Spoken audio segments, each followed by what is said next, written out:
What's up, human beings of HL? Today we're going to be looking at the first three sections of chapter 24. Now, in my opinion, the way that the IB has chosen to approach this topic, the Maclaurin series, is unique, to say the very least. In any standard calculus textbook, you would not see this topic until first having gone through an entire chapter on what's called convergence tests for various series. And then you'd see power series, and then you'd see Taylor series, and then finally you would get to Maclaurin series. The IB has decided in this new curriculum to just skip over all that stuff, jump straight to Maclaurin, which is fine. I mean, we can discuss Maclaurin without all that other stuff, but I don't think it's the best way to do it personally. So we're going to have at least some discussion here and in subsequent videos about some extra material. And I'm doing this for three reasons. Number one, we're going to review a little bit. Today we're going to be discussing geometric series quite a bit. So, that's stuff from way earlier in the syllabus, and there's no reason that we shouldn't review any opportunity that we have. Number two, we're going to be previewing. And I mean that in two separate ways. First, we'll be previewing mathematics that you might see in university. If you go to study mathematics, then you're going to have to know that stuff I just mentioned. So at least you'll have been exposed to some of the basic vocabulary and concepts here, even though we're not going to go into it in too much depth. And number two, we'll be previewing just for the IB exams in general. You never know, especially on paper 3, although it's possible on a paper 2 question that they might scaffold you into something that you've never seen before. But definitely anything is fair game in paper 3, so we'll at least see how some other mathematical ideas might tie in with Maclaurin series, just in case it should show up there. And finally, number 3, I just think the Maclaurin series makes a little more sense if you have some understanding of the mathematical landscape within which it exists. So we're going to cover a lot of ground today. There's a lot of new vocabulary. There's definitely some new concepts. I don't think any of the math that we look at in this video, however, is really super complicated. So it might take a second viewing for you, but I hope that you'll agree at the very end that it should all come together, even though it may seem very disorienting at first. That's my hope anyways. Let's see if we're successful. Let's start talking about series. So previous in this course, we've looked at two different types of series, arithmetic and geometric. And as you might be guessing from the shape of this blob over here, there's certainly more to the story. Wow. Okay, so today we're going to discuss a general type of series known as a power series, a subset of which is called a Taylor series, a subset of which is called a Maclaurin series. And then we'll also see how some geometric series are also Maclaurin series, but yet other geometric series are just on their own out here. And I think this is pretty much it in terms of popular series that any normal person would study in high school or even early university mathematics courses. Perhaps I'm missing something. If I am, please do point it out in the comments. So what the heck is a power series? Well, it's any series that could be written in this form. Here you'll notice that we have x minus some constant a, whatever that is, don't worry about it, raised to a power. And that power is going to be changing with every term because we've got a series here going to infinity, starting at, I just said n is an integer. Commonly it will be 0 or 1, but it could really be any value that we want it to be. So that's why it's called a power series, because we are always going to have an x term raised to a power. We've also got this c sub n, which I think the c is commonly used because it stands for coefficient. That's just to say that there's some coefficient to every term that is separate from the power. So if we expanded this, we'd have it as, some coefficient for the first term times x minus a plus some coefficient for the second term times x minus a squared plus, and so on and so on. Let's see some examples. So here's a power series in explicit form and in expanded form.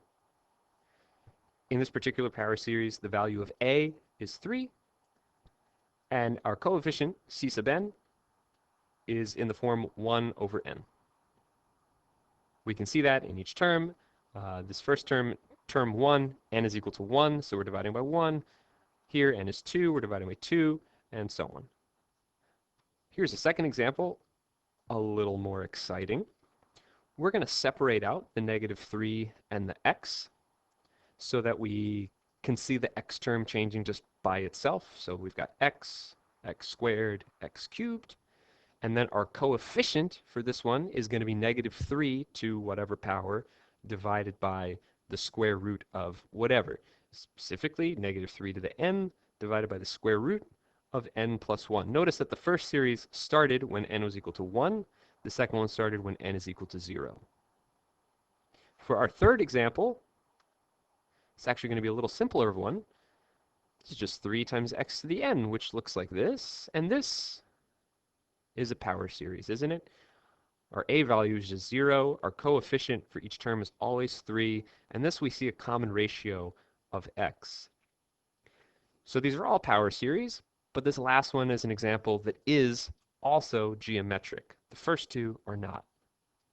We're not going to go into any more depth into power series. They're just a generic category of series that exists out there. They're pretty popular, if not in real life, then at the very least in calculus textbooks.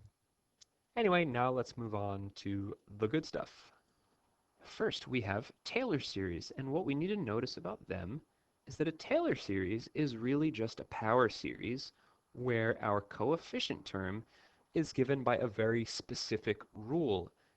In the previous three examples, you may have noticed that the coefficient was just kind of a random thing that came along out of nowhere for each series. Every power series has its own rule for generating its coefficients. But a Taylor series must have coefficients generated by this rule, which is the nth derivative of some function. And we haven't really spoken at all about where functions come into play with all this. Just go along with me for a moment, please. It's the nth derivative of some function evaluated at a, which is the same value as what we see here. It's referred to as the center of convergence. So we've got the nth derivative evaluated at that a value and then always divided by n factorial. Again, I've got it here in the explicit form. Actually, I've got it in two different explicit forms. I wrote it twice. In the second version, I've just switched the positions of the nth derivative and the x minus a to the n term. The reason I did that is that this second one is more closely related to what we will see in the data booklet for Maclaurin series, as we'll see in a moment. But this first one relates back to power series more clearly. And now we've got a Maclaurin series, which is really just a Taylor series. The only difference is that the a value has been set to 0. Again, I've got it written in two separate forms. This looks like a power series, but this looks like what we'll see in our data booklet, which is essentially this here. Now, if this is the first time you're seeing this topic, that probably seems like a whole lot. And I wouldn't blame you for being a little stressed out about it at this time. All you really need to know right now is that there's this thing called a Maclaurin series. It's going to be a way to connect a function to a series, and we've got this formula essentially in the data booklet. What I would love for you to also know, just for your greater mathematical understanding, is that a Maclaurin series is a special type of Taylor series, which is a special type of power series, and that sometimes they might also be geometric. Okay, let's just keep going and see if we can make some sense of all this. Section A begins right away by considering a function, and we specifically are going to be interested in functions which can be differentiated infinitely many times. So we're not talking about a polynomial because their derivatives are eventually going to go to 0. Instead, maybe we're talking about trig functions, exponentials, logarithms. Those would be the really popular ones for this topic, or maybe even combinations of those. And the plan is we're going to take our function and we're going to rewrite it as this infinite series, where we're interested in the derivatives of the function and the function itself, always evaluated at 0, and then occasionally multiplied by these extra coefficient terms, because, why not? Now, depending upon the function, And depending upon the value of x, sometimes this series is going to match the function very well. Sometimes it's going to be quite different. When we find that the function matches the series, we're going to say that the series is converging to that function. Just like with geometric series, infinite geometric series that is, some of them converged to a finite value, others did not. With geometric series, we were interested in the value of the common ratio. With Maclaurin series, we are interested in the value of x. Trust me, the first like 2 times that I learned this topic, I had no idea what the hell was going on. Uh, Give it a couple minutes. I think we're going to get there. We're going to start with some algebra that hopefully you can follow, even if you have no idea what we're doing or why. Then we'll get to the big picture tie-ins by the very end, I promise. Down at the bottom, we see that, I mean, we often are not going to have time to deal with like a whole infinite series. So often we're going to deal with an approximation. We're going to cut the series off at, like some particular term. And that's going to give us the nth degree Maclaurin polynomial approximation. Notice that the like second degree Maclaurin polynomial, for example, that means we're going up to the second derivative, which would make it actually 3 terms long. And actually some Maclaurin series, depending upon what the derivative is, like you might have a 0 term dropout, which could make the second degree polynomial actually only have 1 term, or 2, or all 3. Just kind of depends. My point is, if it's asking you for an nth degree approximation, that does not mean that many terms. It means we are going up to that many derivatives. Okay, we're going to jump into some problems now. We're going to be doing some algebra. Please make sure that you have this formula jotted down so that you can refer to it. All right, so we've got a function, f of x, 1 over 1 minus x. So we're going to write down the Maclaurin series representation for that, and then we're going to do some approximating. But first, let's just focus on that first part. If we're going to come up with a Maclaurin series for this function, we need to work out a few derivatives. So let's do that. This is our function. I don't know, most of you probably are going to want to rewrite it in terms of a power, not that you need to, but I like to do it that way. And then we've got a couple derivatives that we can work out. Don't forget the chain rule is happening here on the right side. I'm multiplying by -1 each time, and then I'm just simplifying over here. And what I'm seeing as we go through this is we're always going to have 1 minus x to some power, which is decreasing by 1 every time. And then we've got some coefficient happening here, which looks like it's going to be factorials, right? Because the next one's going to be this 2 and 3 and then a 4, and the next one's going to be 2, 3, 4, 5, and so on. So that's important to note because that enables us to come up with a general term for the nth derivative of this function. And then we note that if we substitute in 0 into that, then we're always just going to get out n factorial. So the nth derivative evaluated at 0 is always going to be n factorial for this function.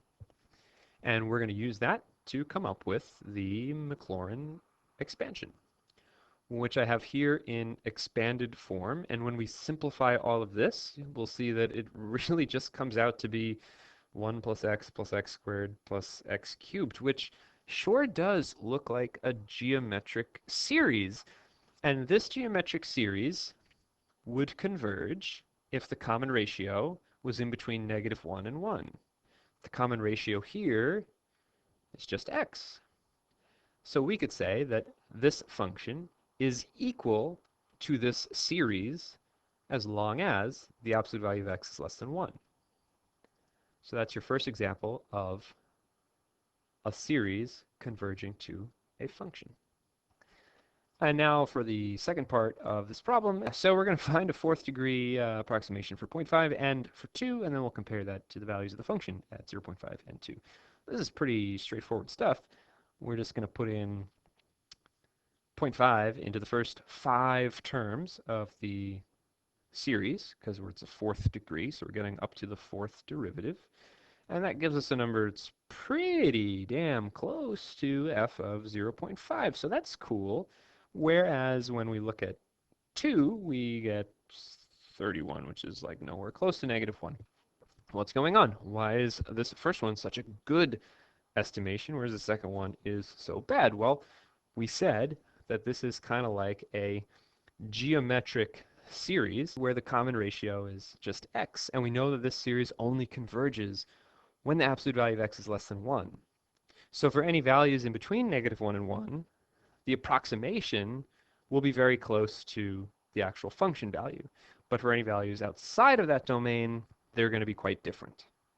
I chose this function particularly because it's your best friend. I mean, hey, listen, if you're not watching Black Pen, Red Pen, get on that YouTube channel right now. It's fantastic. And honestly, I feel like I learned how to do this stuff from him more than I did from any math course I ever took. Let's take a look at what would happen if we did this using polynomial long division. How many times does 1 minus x go into 1? Well, 1 is going to go into 1 time. Very good, children. 1 times 1 minus x is going to be 1 minus x, which when we subtract it is going to give us a remainder of x. 1 minus x goes into x.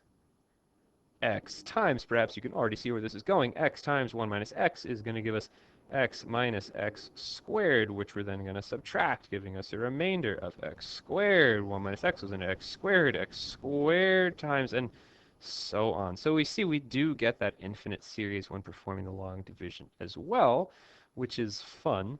But the really nice thing about the best friend is that this can enable us to work out series expansions for a variety of other functions that are similar in structure to it. Here's a really similar function. I just changed that minus to a plus.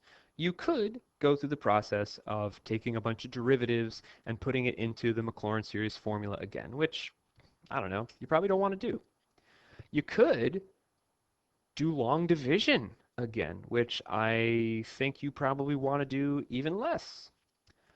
Or what we could do, and this is actually previewing what we're going to see in section C later in this video, we could use the series expansion that we already know and just apply it to this one, because we could really just rewrite this original function as 1 over 1 minus negative x.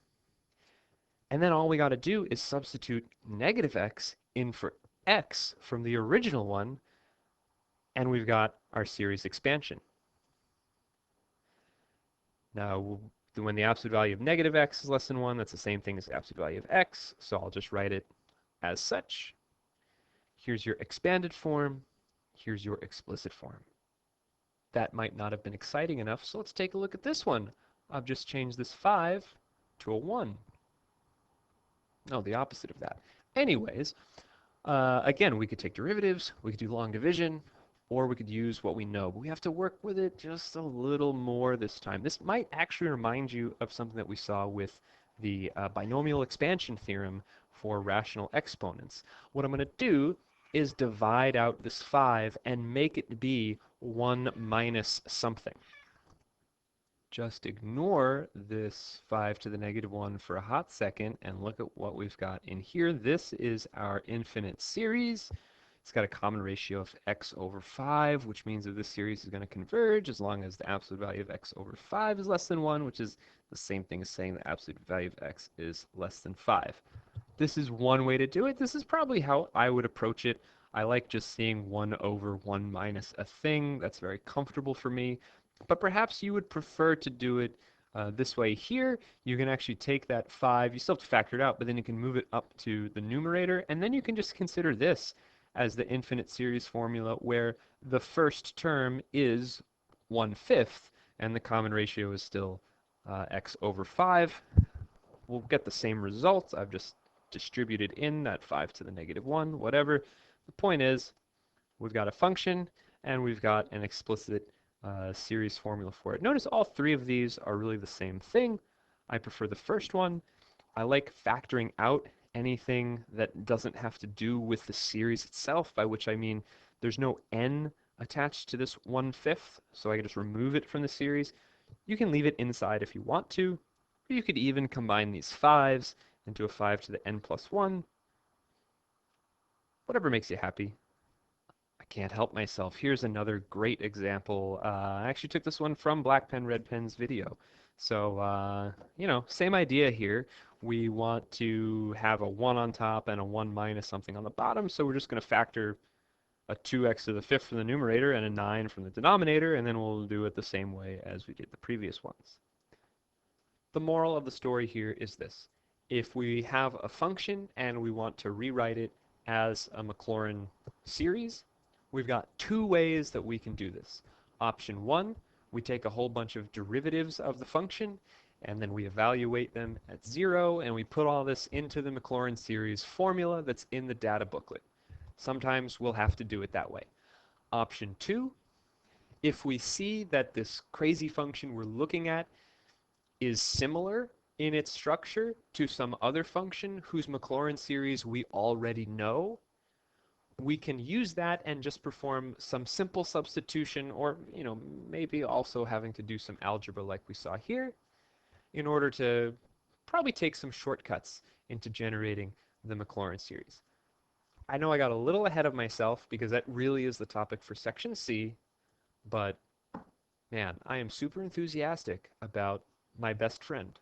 Anyway, that's really all that section A was about. Section A says, hey, sometimes you have to take derivatives, put them into the formula.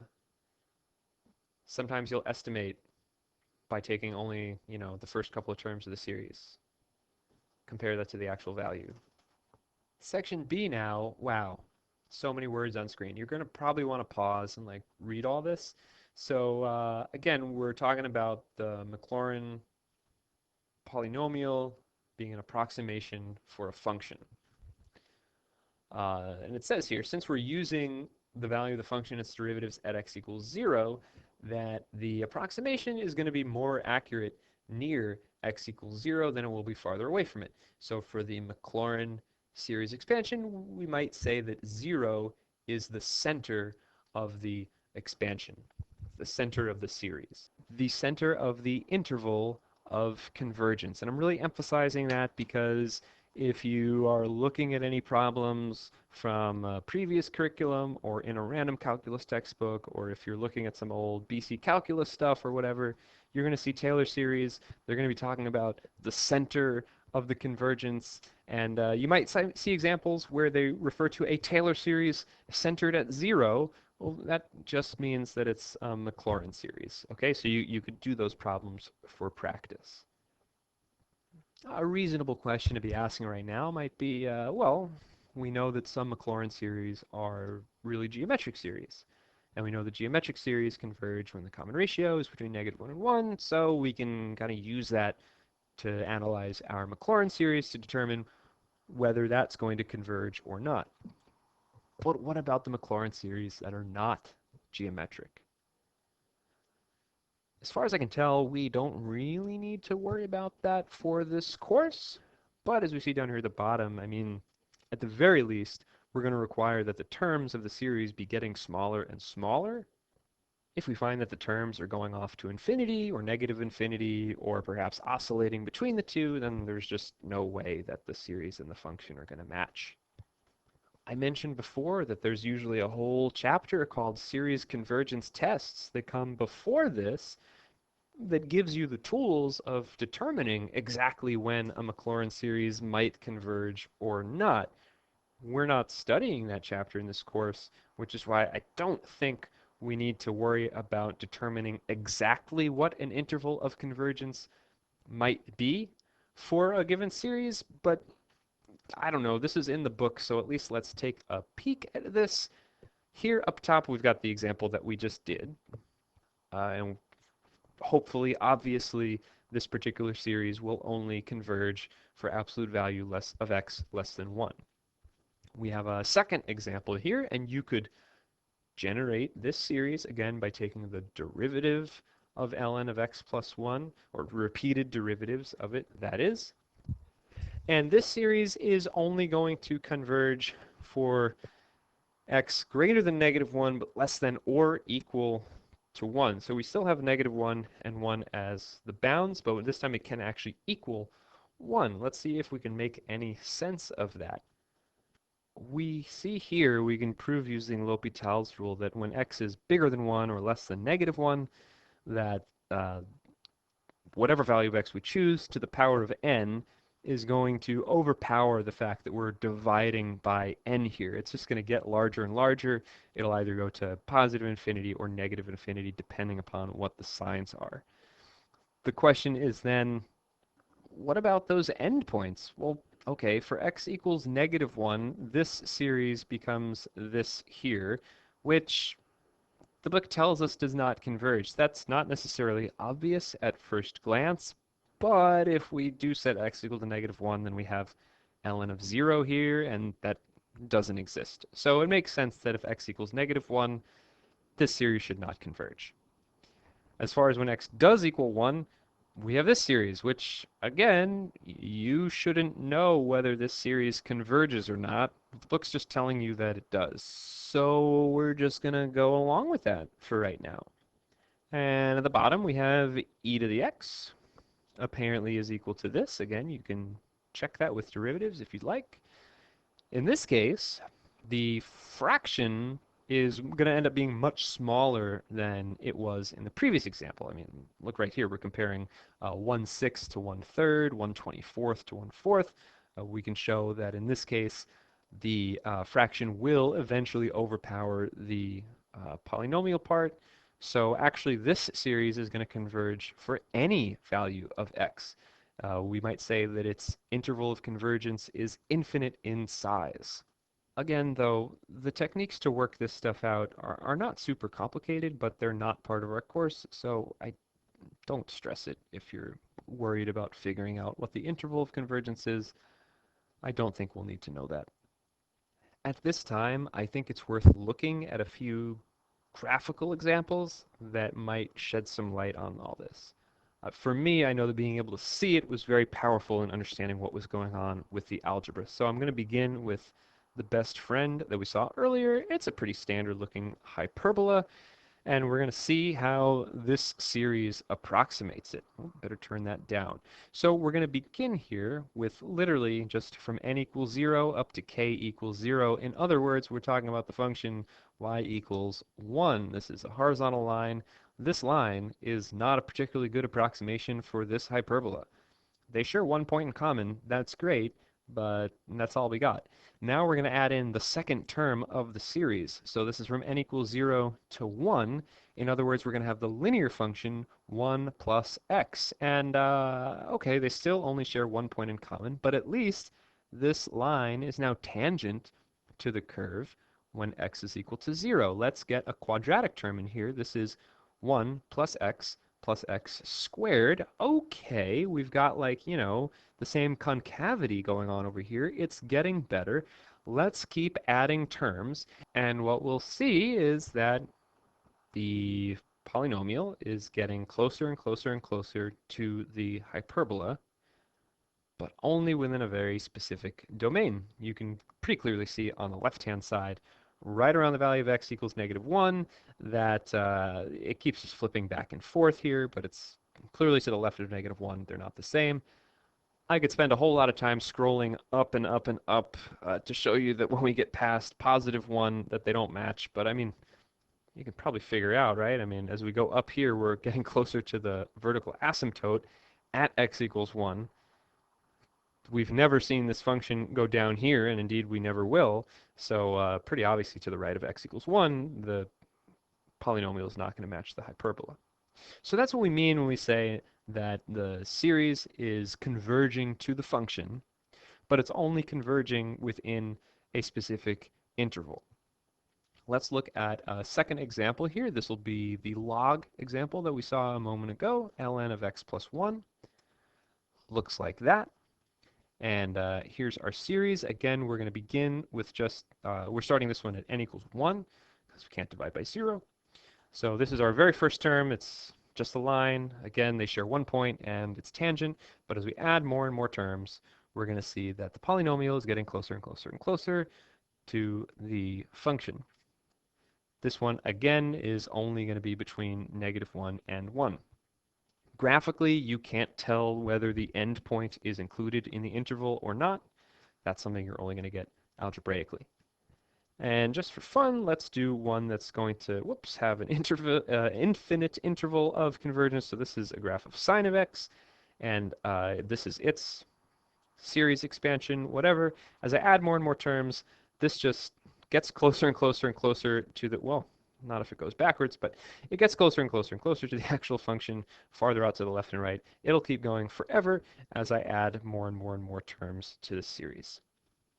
In all three of these examples, the wacky series that I'm using can be generated by taking repeated derivatives of the function in question, evaluating those derivatives at 0, and substituting those values into the formula from the Maclaurin series that we saw previously. I'm sorry I'm repeating myself so much, but some of you are going to need to hear this a bunch of times. So there you go. Oh my gosh, part C. So I kind of already hinted at what this section is about earlier. We have, thankfully, in the data booklet, a standard list of common Maclaurin series that we're going to be able to refer to anytime we need to. And we'll be able to use them to give us some shortcuts to work out Maclaurin series for more complicated composite functions. So all this stuff over here on the right is straight out of your data booklet. I think you should flip through and find this page right now because you're going to want to be familiar with where it's at. We've got the Maclaurin series formula right here up top. They give it to us in expanded form, not explicit form, which is fine because I think most of the time when we're actually coming up with Maclaurin series for various functions, we're going to write it out in expanded form anyway. And we also have 5 helpful formulas that we're going to use over and over and over again. So we've already kind of referred to e to the x, and now I'll have 1 plus x. I showed you the graph of sine of x. I don't know, you can go back and see whether you can figure out how this series matches the series that I showed on screen. A very similar one here for cosine, and then arctan shows up kind of out of nowhere as well. We've also got one other one, which the book was kind enough to mention, which, yeah, so there's this. So this is a generalized version of 1 plus x to the p. We looked at 1 plus x to the negative 1 earlier, but turns out that exponent could be any real number. And this might and perhaps should look familiar to you because we did see it earlier in the course. The bad news is that none of this is in the data booklet. The good news maybe is that historically this has just never really been on previous exams. I think maybe in like one prior question that I've seen, it's pretty uncommon. So in this first example, we are given that the Maclaurin series for this function is this thing here. I mean, whatever, we could work this out with our best friend. We didn't need this hint. Textbook, come on, why do you think so little of us? Anyway, we can use this now to work out the Maclaurin series for this one super fast because the only difference is instead of plus x, we have minus x squared. So here we're just going to replace the x with a minus x squared. And that's literally it. I mean, from here down, we're just going to do some like algebra here. I mean, we've got, this is really negative 1 times x squared to the k. So we've got negative 1 to the k times another negative 1 to the k, and that's going to give us negative 1 to the 2k. And then we've got x squared to the 2k. Great. And then negative 1 to the 2k, well, that's an even power on negative 1, so that term really just cancels out, which gets us here. And then we can write out the first couple of terms up to x to the 6th. Cool.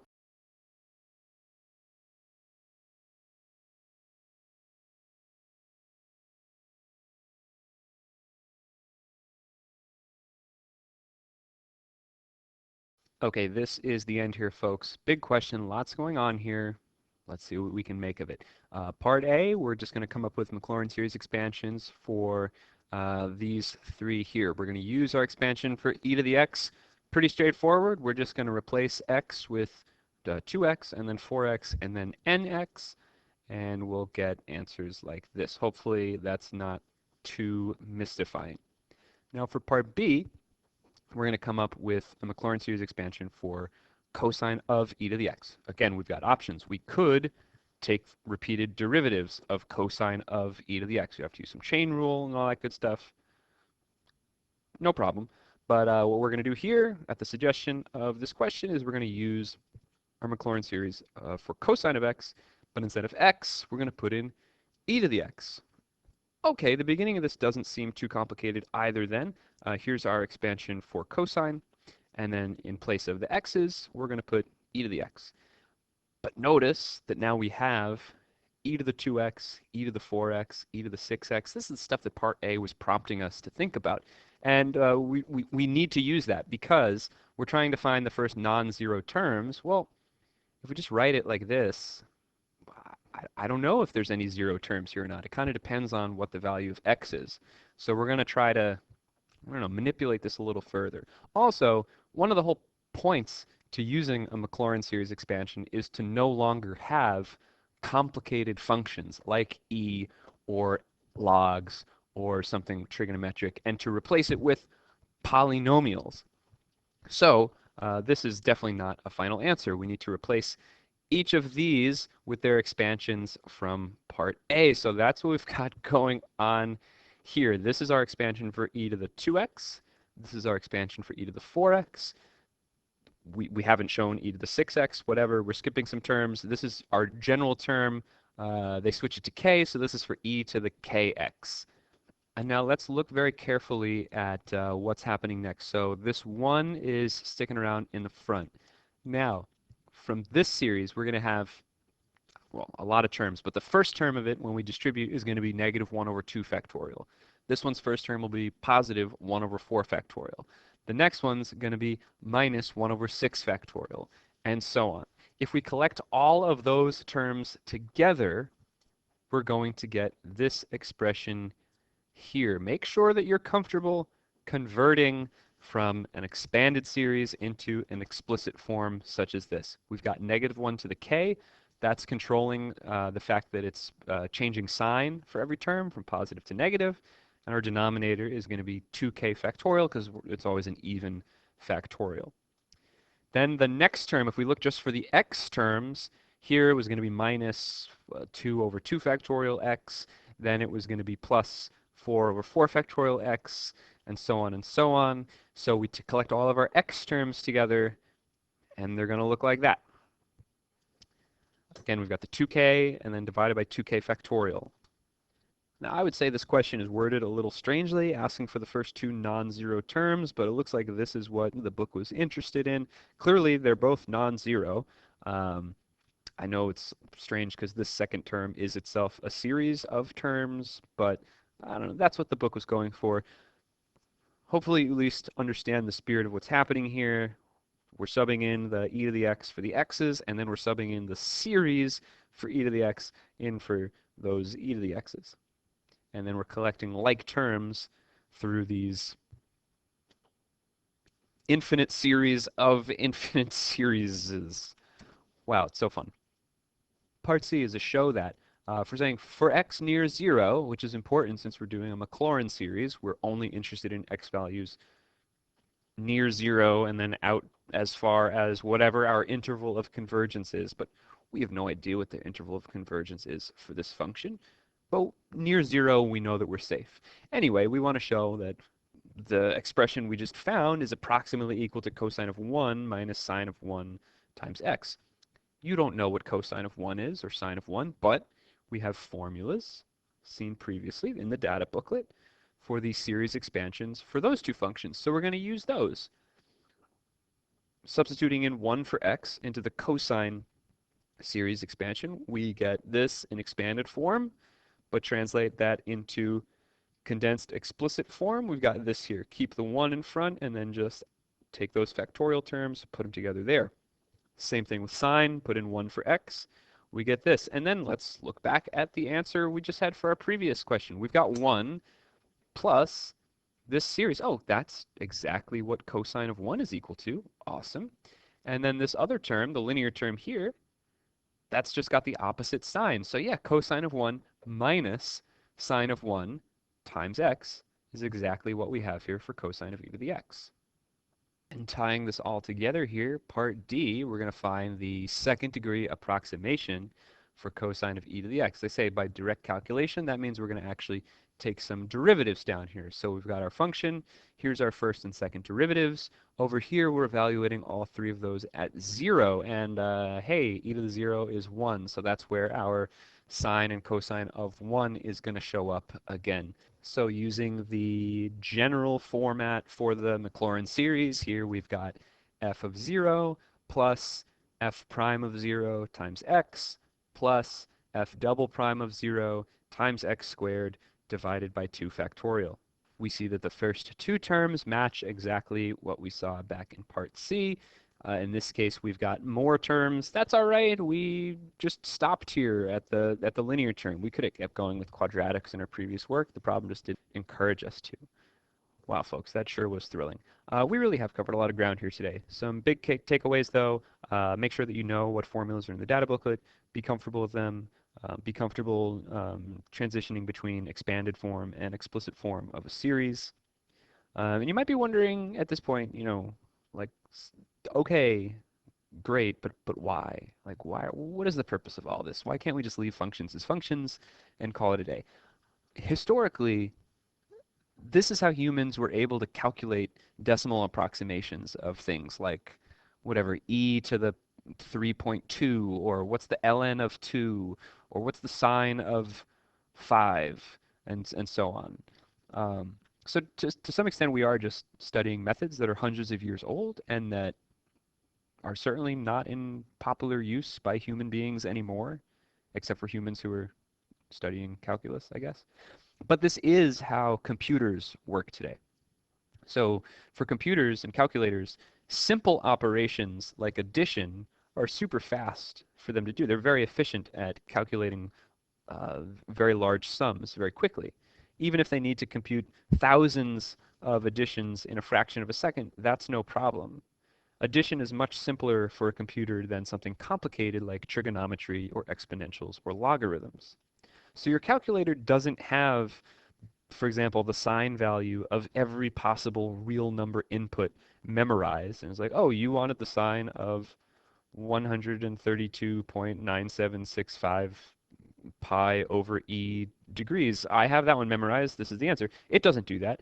What your calculator does is it knows the Maclaurin expansion for sine of x as an infinite series of just polynomial addition, and then it takes your input, puts it in for x, and then quickly computes some powers and adds things together. And that is a process that a computer can do super fast, and it gives you your answer. I mean, eventually, it doesn't need to compute infinitely many terms, right? Eventually, it's going to achieve the desired accuracy of the result, and the later terms in the series just won't even make a difference, so it just stops. So Maclaurin series are still very much in use today in technology. If you're, interested in going into something like engineering or maybe computer science, then this is the type of thing that you will end up dealing with as you continue to study in university. I hope that you have a better appreciation for it now.